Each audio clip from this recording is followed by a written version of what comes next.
Now, in other news, the United States has warned North Korea that it could face additional sanctions if Pyongyang's actions warrant it. It also called for countries to implement existing sanctions and warned of secondary sanctions for anyone engaging in illegal business with the regime. Park Ji-won with the details. U.S. Secretary of State Rex Tillerson says the United States will consider new sanctions on North Korea based on the regime's actions.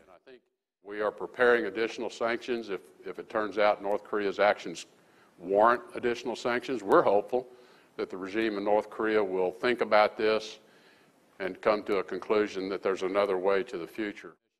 Speaking at the State Department on Wednesday, Tillerson also warned that Washington could impose secondary sanctions on those involved in illegal business dealings with Pyongyang.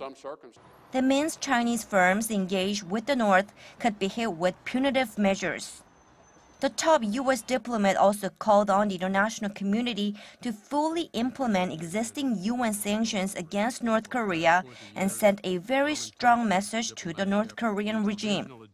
So we're trying to be very, very clear and resolute in our message to them that your future security and economic prosperity can only be achieved through your following your commitments to denuclearize. His remarks come as the U.S. Congress plans to vote on a bipartisan bill this week that would impose a new set of sanctions on North Korea, including measures to shut off the regime's access to overseas funds, to curb its ability to use the money for its nuclear and weapons programs.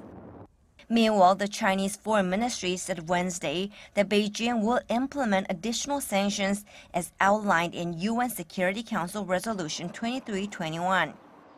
The resolution states that the international community will respond to future North Korean nuclear and missile tests with stronger measures.